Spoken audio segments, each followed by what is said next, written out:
Greetings, fellow noob! Today's topic is prestrafes. For better or worse, prestrafes are an important aspect of surf. They provide free speed directly out of the start zone. Speed that helps you to complete a map, get a better time, or may even be necessary to beat a map at all. In this guide, I'll show you the two most important prestrafes. Not just how to do them, but also the underlying game mechanics, and some closely related aspects of start zone optimization. That way, you don't just know what to do, but also why. Something that's especially important here because the inputs themselves aren't very intuitive. Before we begin, a quick disclaimer. This guide only covers prestrafes on KSF and Momentum mod at 66 ticks. In other games and implementations of Surf, prestrafes may work a little differently. The two prestrafes we're going to look at are the WA-WD-Prestrafe and the W-Prestrafe. The first one begins with pressing WA or WD and the second with W, hence the names. The WA-WD-Pre is optimized for the beginning of maps and the W-Pre is optimized for the beginning of stages, so stage 2 and onwards on staged maps. There are also other forms of prestrafes that are relevant to more irregular start zones like booster strafes and long jumps, but these are much rarer and also made up of the same components as the two main prestrafes I'm gonna show you. So if you learn them, dealing with these rarer cases shouldn't be too difficult. To begin learning the WA-WD-Prestrafe, let's assume we are in the start zone of some standard map and we want to optimize our start. So it's not just about prestrafes. In fact, prestrafes are just part of the bigger picture of start zone optimization. The first and super obvious optimization is of course to jump instead of just drop from the start platform. Jumps give extra speed, just not the horizontal speed or XY speed we usually think about, but vertical speed or Z speed from falling. And that vertical speed will then be converted into horizontal speed by the first ramp. On most maps, the run timer starts ticking once we have crossed the edge of the start platform horizontally. This means that if we time our jump better, we can effectively save half a second or so on every single run, simply by spending less time hovering in the air while the timer is already running. We can increase this effect further by crouching. We pull in our feet so we can jump even further back and past the start platform even more narrowly. The last optimization we can make to the jump is also crouching right before we jump, so we do a crouch jump, which gives a tiny bit of extra height and thus a tiny bit more vertical speed from falling. To make all this crouching a lot easier, we can use a Crouchjump bind. Simply copy these 3 lines into your autoexec.cfg. If you don't know how that works, look at my video about Turnbinds where I explain it at the very end. It only takes like 1 minute. The way this bind works is we simply press it instead of our regular jump and then hold it to remain crouched until we've left the start platform, and that's it. Note that this is a new keybind and it doesn't replace your regular jump or crouch bind. You still need those for all kinds of other situations in Surf. Now that we've optimized our jump, let's move on to actual strafing. There's 2 kinds of strafing that make up a prestrafe: ground strafing and air strafing. Both generate extra units on top of the units we gain from running and our jump. Let's look at the ground strafe first. The ground strafe during the WA-WD-Prestrafe works by holding WA and turning left with your mouse, or WD and turning right. Most people prefer doing it to the right because that fits surfing on the right side of ramps a little bit more, but I would recommend learning both because there's quite a few start zones where prestrafing to the right is a little awkward. As you can see, the ground strafe increases our run speed from the normal 260 cap up to a new cap of 289. The overall idea is not to hit or let alone maintain 289 however, but to find the correct turn rate with your mouse to just in general reach a high number and then jump. For beginners, I'd recommend aiming for 280 plus, and 285 plus is already world record material, which isn't that hard to do with a little practice. There's a few different methods for doing this. One is to stay, let's say, in the 270 area and then push into the 280 area somewhat aggressively and basically try and snipe a high number. It's not very consistent, but easy and probably the most straightforward way without a lot of practice. A more elegant and sophisticated approach is to slowly and carefully creep up to a high number. This requires more practice, but it can become very consistent. This is the method I'm used to the most, so it's what you see me do mostly in this video. A third way is to first get to 260 without ground strafing, simply by running forward, and then do the ground strafe fairly quickly by swiping left or right while pressing A or D. I'd say this method is also a bit harder, but it's the quickest to perform. For map starts, that doesn't really matter, but it means that it has some applications for staged maps, especially when introducing a little tweak I'll show you after we've talked about the W-Pre. For map starts, these methods have only very minor upsides and downsides at best. For a beginner, probably start with the first one and then later on learn a more advanced version. And that about covers the ground strafe. Now let's move on to the airstrafe. The moment we jump, we count as airstrafing. We let go of W, but keep holding our strafe key and continue turning in the direction of our ground strafe. So for example, if we ground strafe to the right with WD, we let go of W but continue turning to the right, keep holding D, and we also continue holding the Crouchjump bind. For a proper pre-strafe, we will of course not just airstrafe in one direction, but turn around in the opposite direction as well. But before we get to that, let's first make sure we understand how the airstrafe works in general. Just like with ground strafing, how many units we gain from the airstrafe depends on our turn rate. The optimal turn rate is somewhere in the area of 350 degrees per second. In practice, it's more a relatively wide range of 300 to 400 degrees per second. These numbers aren't that important, but what is important is that this optimal turn rate is way higher than the optimal turn rate for the ground strafe. In fact, about 3 times as high. So the moment we jump, we don't just want to continue our turn, but accelerate it, and fast. The longer it takes us to reach this much higher turn rate, the more units we miss out on. Once we reach it, we simply want to maintain it. Airstrafing really just cares about us turning at the proper rate, so we want to spend as much time of our jump as possible turning close to this rate. A common question about this is how far one should turn during the airstrafe, 180 degrees, 250 degrees, or whatever. It's a somewhat misleading question because it doesn't really matter how far we turn, but how much time we spend turning close to the optimal rate. And yes, if we spend a lot of time turning close to this rate, we turn far, but the reverse isn't necessarily true. Now to the change in directions. The reason it's necessary is just positioning. If we turn this fast in just one direction, we are basically going in a circle, so we can no longer leave the start zone. So at some point during our airstrafe, we have to stop turning, switch our strafe key, and then accelerate back in the opposite direction. This does of course directly counteract our overall goal of farming units by turning continuously, so what matters is simply to do this as fast as possible, so we quickly return to a high turn rate. When exactly we do this change in directions doesn't matter in principle. I'd say a 50-50 distribution is most intuitive when it comes to positioning, because we end up facing roughly where we did when we jumped. But more lopsided distributions work too and can even be a bit better for farming units, because we get to maintain one turn for longer. The only thing that doesn't work is changing directions right after we jump, because then we actually lose units. I'll explain why that happens later when we talk about the W-Prestrafe. Mechanically, that's the entire WA-WD-Prestrafe, so let's do a quick recap. We ground strafe with WA or WD, and then, all at the same time, we press and hold the Crouchjump bind, let go of W, and accelerate our turn as quickly as possible towards the optimal turn rate.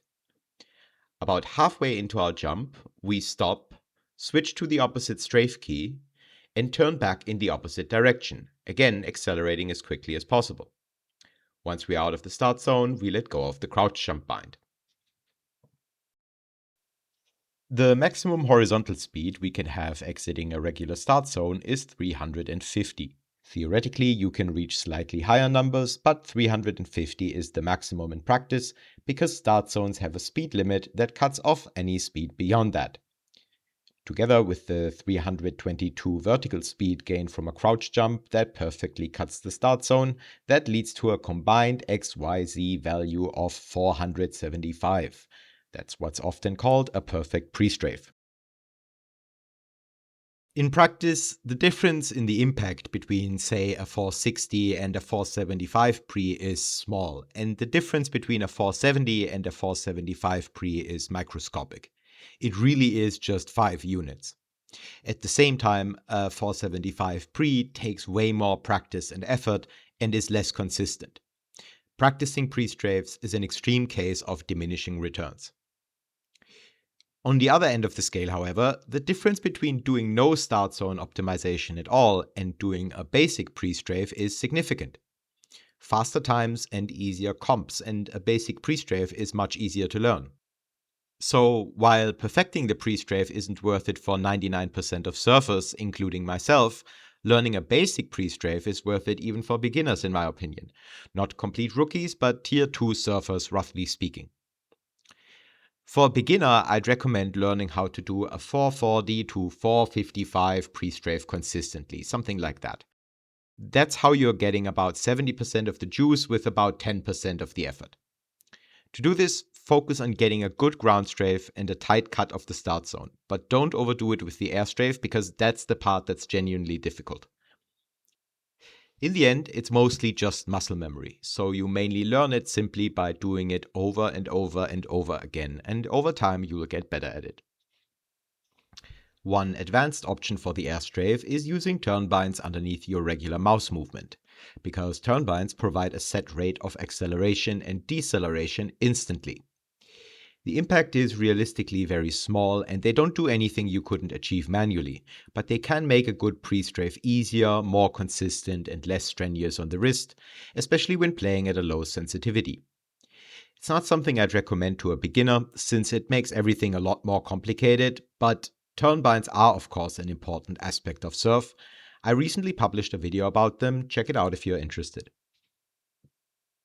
One aspect we haven't really covered so far is positioning. The rough guideline you often hear is that you want to jump behind and looking towards the spine of the first ramp. That's certainly not just wrong, but the reality is that the exact positioning depends so much on the start zone, the first ramp, and how exactly you do your prestrafe that it's very hard to give general advice for it. In fact, the one thing I can say for sure about this advice is that the part about jumping behind the spine is pretty much always wrong. That is because the point where we leave the start zone isn't directly in front of where we jump, but slightly offset in the direction of our prestrafe. This can make a big difference with regards to boarding the first ramp. In practice, what matters is getting a tight cut of the start zone and a good first board. Whatever positioning achieves that is correct. Sometimes it's a trade-off. If you're seriously running a map, you just want to spend some time to figure out the ideal approach, perhaps check the WR replay, and then use visual cues and the /start post command on KSF or the start marker keybind on Momentum Mod to make it consistent. To illustrate this, let's look at this clip from Surf Aura. This is just a random Tuesday afternoon on the beginner server. We see that most surfers just take a straight line from the spawn point onto the first ramp, and only a few more enlightened individuals jump off further to the side, which fits the first ramp much better because it is, in fact, to the side. And sure enough, once the WR bot appears, it is exactly the same. Of course, this has nothing to do with prestrafes per se, but the difference it makes is comparable. Some units lost from boarding the ramp lower, and some time lost by reaching the ramp later. Alright, now on to the W-Prestrafe. The W-Prestrafe is optimized for map stages. The big difference to the map start is of course that the timer is already running, so if we are actually speedrunning and not just going for a comp, the general idea is to not waste time in the start zone and get onto the first ramp as quickly as possible. That flat time save may very well be worth sacrificing a few units.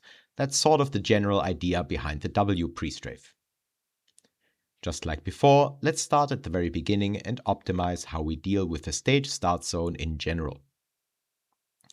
The first thing that can often be optimized is how we enter a stage, and that's of course through the teleporter. Teleporters usually don't put us on a stage but slightly above it, so normally we get this half second or so of airtime until we touch the ground, and that's of course a flat time loss. But if we enter a teleporter while having downward speed, we carry that speed over into the next stage, so we touch the ground almost instantly, and that's of course a huge time save. As a result, this often affects the routing on the previous stage, and on a lot of staged maps, directing teleporters this way is essential for a good time. Once we are on the stage, we of course want to start running as quickly as possible. So to ensure that, best practice is to hold W before we go through the teleporter. Also, we want to face the first ramp as quickly as possible, or more precisely, the point where we want to board it. In some cases, that's an important distinction. The fastest way to accelerate to the 260 run speed cap is by just running forward, without any turning, strafing, or anything. It's not exactly intuitive, but ground strafing, be it while holding A or D or simply turning while pressing W, makes us accelerate to 260 a tiny bit slower. And of course, it does make us move in an arc, so it lengthens our travel path. So ideally, until we reach the 260 cap, all we want to do is face the point where we want to board the first ramp and run forward. That's it. On a lot of stages, we can get onto that point by jumping before we even reach the 260 run speed cap, especially if we pull in our feet via crouching or using the Crouchjump bind. Whether that's a good idea depends on a lot of different factors. How difficult the stage is, how long it is, how many units we actually miss out on, it really just depends. On stage 3 of Surf Aura, for example, you can jump super early and make it onto the first ramp, but not with a good board. On most stages of Surf and Turf, on the other hand, the first ramps are straight ahead and declining, so in a way you're rewarded for jumping very early by being able to board the first ramp higher. Stage 4, however, is an exception, so I guess here it's better to jump later. I'm not 100% sure, to be honest, I'm just trying to demonstrate how this can be quite intricate. Part of the reason why jumping early is attractive is because the rate of acceleration towards the 260 cap isn't constant. We speed up very quickly in the beginning and then it progressively gets lower. It's sort of the reverse of what happens when you stop running, where you do this half-life slide towards the end that seems to last an eternity. But now let's assume we are in fact hitting or about to hit the 260 movement speed cap, so ground strafing does in fact give us extra speed. That's where the W-Prestrafe comes into play. The W-Prestrafe ground strafes simply by holding W and turning either left or right. This way we gain extra units exactly the same way as in the WA-WD-Prestrafe.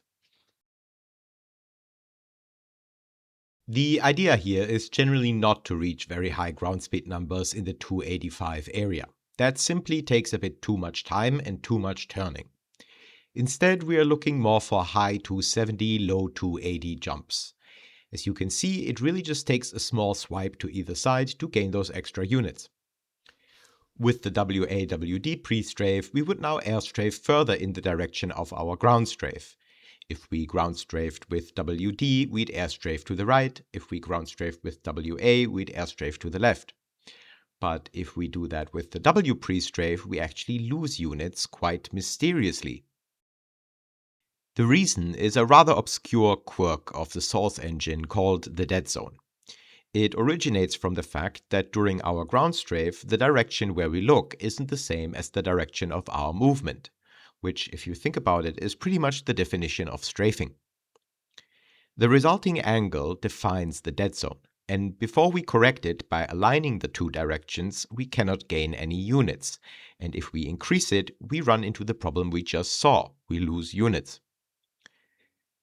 The dead zone also exists for the WA-WD-Prestrafe, it's just in the opposite direction.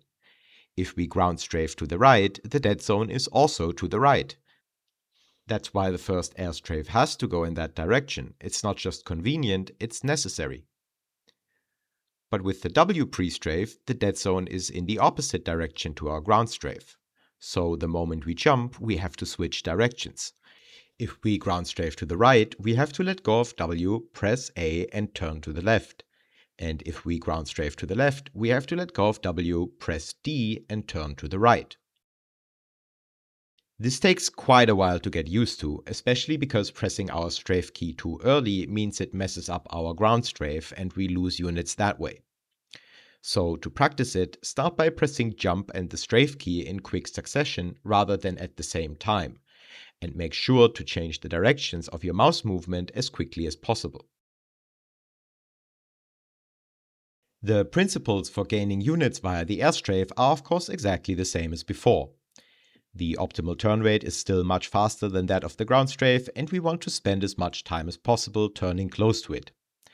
However, doing wide, swingy airstrafes of course doesn't work here, because we are jumping early and don't want to take massive detours on our way to the first ramp. That's why we do these wiggly airstrafes instead, and of course you see these all the time. You can of course get incredibly good at these, but by necessity they will generate fewer units, simply because we have to constantly slow down and speed up again, so also here we are sacrificing some units for a flat time save. And that's the entire W-Prestrafe. To recap, we face the first ramp and start running as soon as possible. Assuming we are at or near the 260 cap and about to reach the point where we want to jump, we do a quick turn, press and hold the Crouchjump bind, let go of W, press the opposite strafe key, and quickly turn in that direction. Then we do wiggly strafes, let go of the Crouchjump bind, and align ourselves to board the first ramp. If you can't be bothered learning the proper W-pre, the next best option is likely this. Run forward, do a tiny W-pre to the left for example, and then press D while sort of carrying over the units to the right. The first airstrafe now has to go to the right, like with a normal WD-Prestrafe. This isn't as good for quick jumps, but if a stage is really difficult, quite long, or if the point where we want to jump is far away from the spawn point, like here on Surf Garden, this option is probably a bit better than a normal W-pre. Another tiny optimization we can make to our pre-strafes and surf in general is using Nullbinds. Normally, when we press two strafe keys at once, they cancel each other out, but with Nullbinds, whichever key we press later overwrites the previous one. They're not essential or anything, it's really just a tiny improvement that you're probably not even gonna notice in your actual gameplay. In MomMod, you can simply enable Nullbinds in the settings. For CSS, you have to set them up manually. I put a version into the video description that you can simply copy into your autoexec.cfg.